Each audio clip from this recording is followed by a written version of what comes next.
Hey guys, so here we are, April 1st on the beautiful Gulf of Mexico, and this is great. This is awesome. This is the weather that we have been looking for. Literally walked out of the travel trailer this morning and it was 70 degrees walking out of the travel trailer. That is beautiful. That is what I'm talking about. That's why we came down south, to be warm. Not just warm in the day, but warm at night, just warm all the way around. The other thing that's nice here is that the humidity is not too bad. So a lot of times, if you're down in like Charleston, South Carolina, or Jacksonville, or a lot of these other places in Florida, or on the East Coast, it gets warm, but it also gets really humid. And I have to say, down here, at least for somebody from Baltimore, this doesn't seem too humid. Now, I don't know if you're from New Mexico, maybe this really seems humid as hell, but at least to me, this seems relatively not a very humid place. And overall, having a good time here at this little ho-hum RV park. I am very happy. The RV park is right by a road, but you don't hear a lot of traffic ignite. That was one of the things I was worried about. So coming down here, staying south of the border, and staying in Charleston, and staying in Jacksonville, one of the issues was all those RV parks are relatively near roads, and so you heard road traffic all the time. And one of the nice parts here is you don't really hear a lot of road traffic, because though there's a highway that goes right beside us, not a lot of people go on that highway. So that is a very nice thing. So one of those things to be thinking about if you get an RV or a travel trailer and you're going to be driving around. Just because an RV park is right beside a road doesn't mean there's going to be a horrible amount of traffic noise. Although there may be a horrible amount of traffic noise, it all depends on where you are in the world. The other interesting thing that I learned yesterday, so I have been trying to figure out why some people do travel trailers and why other people buy RVs. So RVs are recreational vehicles. That's when the vehicle and the home is all in one unit. They kind of look like buses, basically. I call them buses. And then there's travel trailers, where the home part is in a trailer, and then you tow it along with an SUV or a truck. And so there are a lot of RVs around. I was surprised. I kind of figured, to be honest with you, when I came out on this little adventure, I figured it would be mostly travel trailers with a few RVs. I figured 10% RVs, when in reality, like when I'm looking around, I have to say it's at least 50% RVs. Maybe more. And so I was talking to some people about why that is, because to me, it doesn't make a lot of sense. Seems like a better idea to buy a trailer and then buy a vehicle to haul the trailer, and then you can disconnect them whenever you get to wherever you're going. And so I was talking to these folks yesterday, and they said the reason that they have an RV and that they tow a vehicle is that they want to tow a fun vehicle. So they have a Jeep, and where you can take the top of it off and all that. And so what he was saying is that if you have a travel trailer, then the vehicle you haul your trailer around, when you disconnect it, you have to have a big vehicle. So you have to have a big truck or a big SUV, unless you're doing the miniaturized version that we have. But normally, you can't really have a fun vehicle. You gotta have this big truck. So what he was saying was that the reason they went with an RV is so they could tow behind this Jeep vehicle that they think is fun to drive, so then when they get to the location, they can pop the top down, they can have fun, be-bopping around in their Jeep, and then when it's time to go, they button the Jeep up, connect it to the back of the RV, and then they drive off. So apparently that is one of the big reasons for getting an RV. If you want to tow along a fun vehicle, that's the way to go. So that's right, when you pay your $264,000 for an RV, and then you pay your $264,000 for your Lamborghini, you can attach your Lamborghini to the back, and away you go. More money than I got. But hey, if you can afford it, go for it. So yesterday we went off and we did some adventuring. We did a little bit more adventuring than we really planned. The initial idea was to go to Apalachicola National Park or National Forest and check that out. So there's this national forest. When you come down here to where we're at, there's a big state park called Tate's Hell State Park, and then there's a big national forest called Apalachicola National Forest.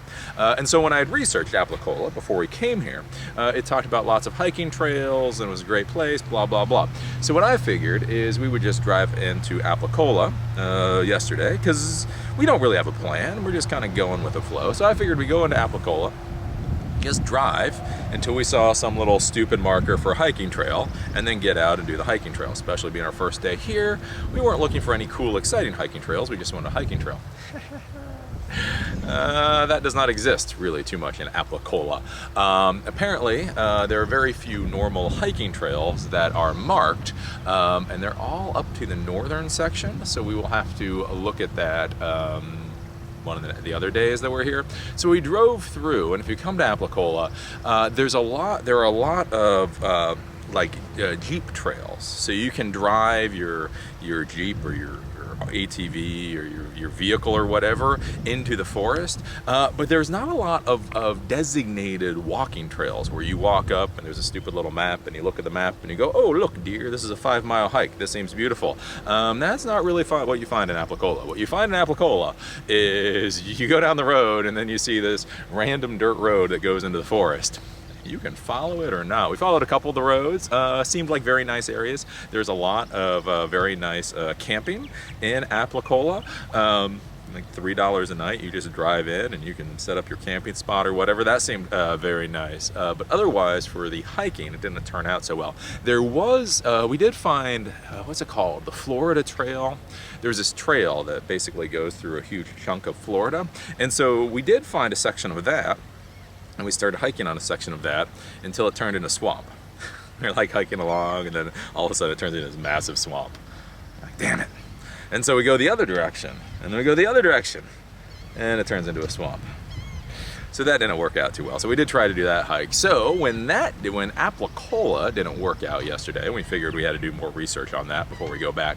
We then went down to Bald Point State Park. So Bald Point State Park is a little state park on a peninsula down here, and that has some very nice hiking trails in it. So we went down there, and it's all this basically level, sandy peninsula, and so we got to hike. We did a few mile hike going through, and you got to hike through nice, white sandy trails that were nice and wide and see all the stuff. That was very nice. If we were looking for hiking trails where you just want to hike through and it's nice and wide, you don't really want to have to worry about getting lost, and you want sun to beat down on you, and you don't want to have to deal with bugs and all that kind of stuff, I would say go take a look at Bald Point State Park. That's one thing, when you're out there hiking, one of the issues you can run into a lot of times, there's mosquitoes and there's gnats and all this other stuff when you're in the woods. So the nice part with Bald Point State Park is when you're walking through it, it's all basically, it's open and it's sunny. So you can walk through and you can get your nice tan and you don't really have to worry about a lot of stuff. So we went down there, walked along the ocean for a little bit. They also have a beachfront there that was very nice. And with that, we basically called it a day and we came back. So Apalachicola, the first run at Apalachicola didn't go so well, but Bald Point State Park was very nice. So today we're going to be going out, and today we're going to be going to Tate's Hell State Park. And there's a bluff trail that we're going to be hiking over there, and then there's also a cedar boardwalk. I think it's a cedar boardwalk. Cypress boardwalk. It's a cypress boardwalk. So it's either made out of cypress or you see cypress. Not really sure. Apparently it's a cool place to go. So we're gonna go and we're gonna take a look at the cypress boardwalk and see what all that's about. And that's really all we're doing today. Doing a little bit of hiking, and we'll show you the pictures tomorrow. Just really enjoying this weather. This weather is so nice, so beautiful, so amazing. It is just it is so nice to be in this weather right now. It was so cold. It was so cold and rainy up in Maryland. And then we left Maryland. And you have this idea when you start heading south that it'll get bright and sunny. And it really didn't. It warmed up a bit, but it was still cloudy and rainy and kind of nasty. So it's nice to be down here finally in this nice, beautiful sun. But yeah, that's about all there is for today. So we'll call it a day, keep this video short. As you can probably see, this video is being shot in 1080p. We're going completely to 1080p video right now for the foreseeable future, because trying to upload 4K video just doesn't seem to be working on our little trip. It works, because the problem is, as I've said, 4K videos are absolutely massive video files, 10 to 14 gigs, and 1080p video files are somewhere between 1 to 4 gigs. And so trying to upload those huge video files just is not working out, frankly, and that's one of the problems you run into. is with these RV parks. Some of these RV parks have really good internet connections. You go to the internet, you start using it, it's amazing. You can upload, you can download, you can do whatever you want. Some other RV parks have really piss poor internet connections, and so the problem that we're running into now is, since we're staying so long at these RV parks, is that if we stay at an RV park with a really bad internet connection, we are staying there for 7 days, and so I'm getting backed up that much in video. I think right now I'm 4 days backed up in video, and so that's really becoming an issue. So I think going down to the 1080p, that'll allow me to continuously upload the videos every day, maybe every other day, and kind of keep us on track. If we get to a place where we start to have good internet service again, I will go back to the 4K video. But right now we'll have to stay at 1080p. Though I do have to say, in reality, I do think it is pretty cool that you can travel around the country in a travel trailer and be able to upload 1080p video. I mean, just think about where that shows us we are in the modern world. That I can be out in the middle of nowhere with my camera, with my little smartphone, with my little MacBook. I can film all this type of video in even 1080p. I can turn it into content, and I can upload it literally from wherever the hell this is, right? That is an absolutely amazing thing. And so that's one of those things where I'll just have you think about. There's a lot of people out there that complain about the internet service in the United States, and they complain about where we are in the modern world. And there are a lot of things to complain about. I will admit there are a lot of things to complain about. But there are also a lot of amazing things. I mean, this is mind-blowing, right? When I was a kid, the internet didn't even exist. When I was a kid, the internet didn't even exist. And now I'm out here in the middle of this, shooting 1080p videos and being able to upload it basically on a daily basis. If that isn't mind-blowing, I just don't know what is. So anyways, with that, we will see you guys tomorrow.